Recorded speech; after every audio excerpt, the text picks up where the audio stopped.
여러분 반갑습니다. 이정입니다. 최근 주가 조작단의 어떤 사기의 전말에 대해서 말씀을 드리도록 하겠습니다.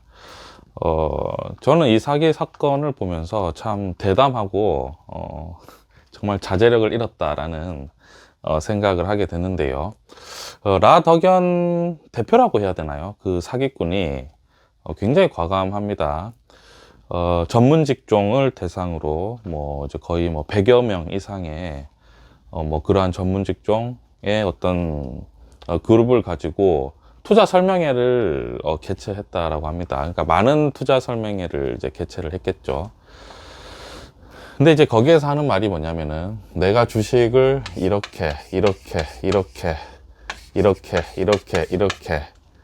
아무도 모르게 주식을 계속 올릴 수 있다, 이런 얘기를 실제로 하더라고요. 그러니까 결국은 뭐냐면은 시세를 조정하겠다, 주식을 이제 끌어올리겠다라고 얘기를 하고, 또 이제 우리가 이 시세를 끌어올릴 때 특정 IP에서 계속해서 거래량이라든지 거래 대금이 많이 나오면은 금융감독원의 관리 대상이 됩니다. 그렇기 때문에 이제 어떻게 하냐면 수많은 투자자들이 있잖아요.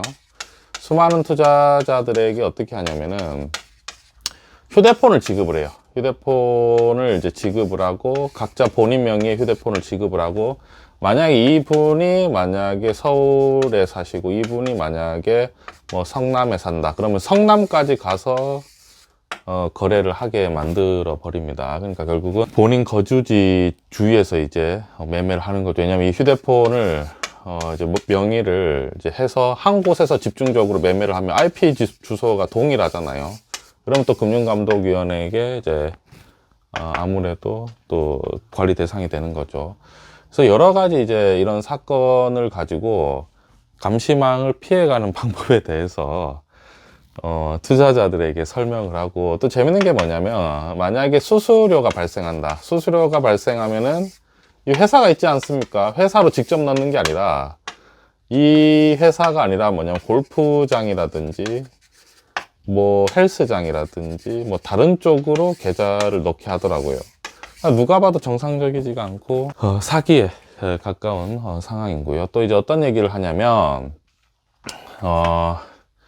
본인은 가스 회사를 주로 이제 투자를 하는데, 예를 들면 이제 서울가스가 있잖아요.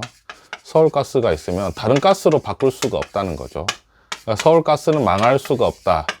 IMF가 와도 망할 수가 없다. 왜냐면 가스는 써야 되고, 이거는 이제 거래량도 얼마 없고, 그죠? 가스 회사가 망할 수는 없죠. 그렇기 때문에 본인이 주식을 이렇게 계속 서로 주고 사고 팔고, 그죠? 이게 통정 매매죠.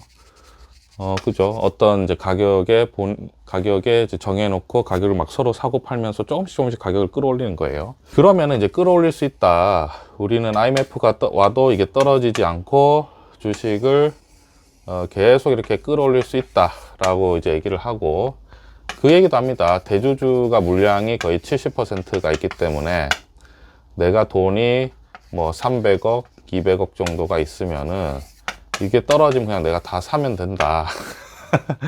이런 얘기를 하더라고요. 근데 참 안타까운 거는 뭐냐면은 결국 이제 투자 설명을 했잖아요. 100명한테 이제 설명을 했는데, 이분들도 사실 이게 정상적이지 않다는 거는 다 알고 계신다는 거죠. 이제 이거는 이제 결국은 이 100명도 안타까운 건 뭐냐면 이제 욕심에 어떻게 됩니까? 눈이 멀게 되는 거죠. 눈이 안 보이는 거죠. 욕심에 이제 눈이 안 보이는 거죠. 저게 지금 정상적인 방법이 아님에도 불구하고 이런 식으로 주가를 올리고, 우리는 금융감독위원회 여러 가지 이것들을 다 회피할 수 있고, 예를 들면 지금 그죠? 대성홀딩스, 그 다음에 삼천리, 그 다음에 서울가스와 같은 망할 수 없는 회사 있지 않습니까? 가스 회사고 우량 회사죠. 사실은 이 회사를 본인이 직접 통제해서 계속 끌어올리고, 내가 떨어지면 다 사버릴 거기 때문에 떨어질 걱정이 없다. 계좌를 봐라, 지금 손해본 사람이 있습니까? 라고 이제 말하기 당연히 없겠죠. 나오는 물량을 다 이제 주워 담아 버리니까 이제 주식은 이제 계속 올라가지 않습니까? 근데 이제 문제는 뭐냐면은, 이제 문제는 이렇게 생긴다. 물음표가 생기네. 자, 그러면 올라가는 건 쉽다 이거죠. 그럼 어떻게 이거를 수익 실현할 수 있는 거죠? 수익 실현. 그리고 주식이라는 걸 한도 끝도 없이 끌어올리게 되면은 처음에는 시가총액이 1000억인데 나중에 시가총액이 뭐 5000억이 돼버리면 똑같은 이 퍼센테이지를 끌어올리는데 돈이 더 많이 필요하거든요. 그렇지 않습니까, 여러분? 만원짜리 주식을 10% 올리는 거와 그리고 5천원, 그러니까 5만원짜리 주식을 10% 올리는 거는 이제 돈의 금액이 점점 달라지는 거죠. 그러니까 올라가면 올라갈수록 이거를 계속 유지하기 위해서 돈을 어떻게 해야 되는 거죠? 돈이 점점 이렇게 커져야 되는 거잖아요. 그죠? 돈이 계속 조달이 돼야지. 아니면은 이게 무너지겠죠.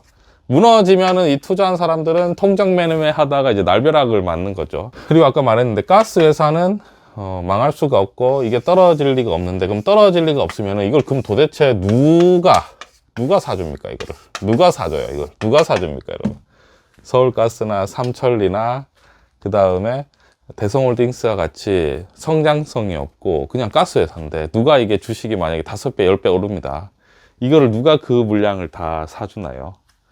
아무도 안 사주죠. 제가 봤을 때는 마지막에 보면은 이미 이제 자제력을 완전히 상실한 것 같아요. 자제력을 이제 상실을 해서 예를 들면 이거죠. 우리가 이제 유명인 임창정 씨 예를 들면은 뭐 30억을 투자했는데 뭐 80억까지 사져 있었다라고 하면 이제 신용을 풀로 때린 거죠. 풀 신용을 이제 때려버린 거죠. 그러니까 이 특정 한 사람이 아니라 수많은 투자자들에게 동의도 받지 않고 다 풀 신용을 때려서 주식을 유지를 시키는데, 아마 이게 이 주도한 사람들은 이제 알 거예요. 뭐냐면 지금 이 판이 너무 커졌고 도저히 빠져나갈 수가 없다. 이거를 더 이상 끌었다가는, 자, 여기에서 이제 몇 명이 배신하면 순식간에 무너지잖아요. 그러니까 눈치를 깠겠죠. 눈치를 어떻게 까겠습니까? 먼저 튀어야 된다. 먼저 튀어야 한다. 그래서 지금 보면은 마지막에 보시면 어떻게 되죠, 여러분? 올라가면서 순식간에 하한가. 그죠? 하한가를 4번을 맞아버려요. 그죠? 왜냐하면 이제 이 올라갈 때 다들 아는 거예요. 이제 서로 눈치 싸움 하는 거죠. 언제 팔까 이렇게 하다가 빵 터지는 순간 다다다닥 떨어지잖아요. 그죠? 그러면은 제가 봤을 때는 뭐 이런 것들 풀미수를 때리면서 이 주식을 떠받친 것 같지는 않아요. 제가 봤을 때는. 왜냐면 마지막에 보면 마지막 불꽃이 나오는 게 아니라 이런 식으로 유지가 됐더라고요. 이런 식으로 유지가 됐을 때 아마 그 안에 있는 뭐 나름의 그 조직의 어떤 굉장히 깊은 그 공범들은 아마 알고 있었겠죠. 그러니까 이 통정 거래를 통해서 본인 계좌는 아마 정리를 할 가능성이 높습니다. 본인 계좌가 이제 추적이 어렵겠죠. 왜냐면 이 정도로 치밀한데 절대 자기 어떤 명의로 하지 않고 어떤 식으로든지 이제 뭐 도저히 추적이 안 될 수 있게 뭐 해외로 뭐 어떻게 한다든지, 그죠? 하겠죠. 그러니까 보면은 결국은 모든 투자자들을,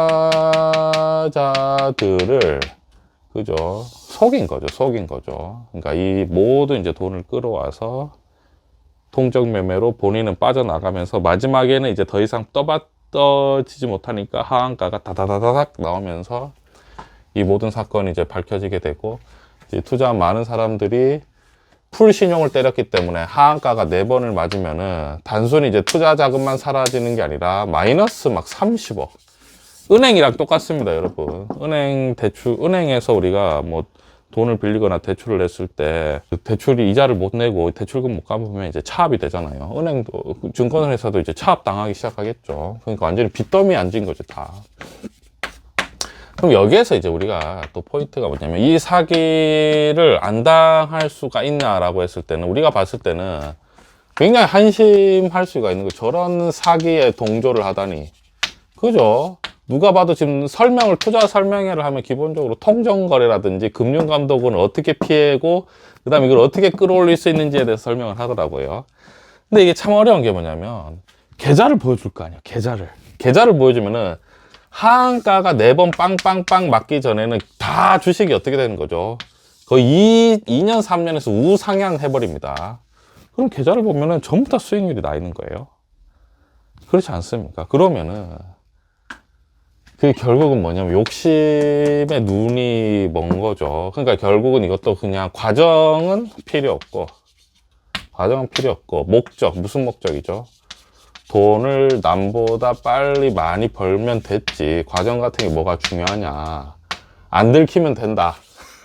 라고 했는데 결국은 이러한 어떤 그룹의 특징이 뭐냐면 굉장히 의리가 없습니다. 그러니까 이제 돈을 벌기 위해서 불법적인 일을 아무렇지도 않게 하는 집단이잖아요. 그러니까 결국은 서로 뒤통수를 쳐서 뭐 망하게 되거든요. 그래서 우리가 이러한 과정들을 한번 우리가 살펴보는 거는 이제 굉장히 중요하고, 이런 사람들을 돈을 많이 끌어와서, 그죠?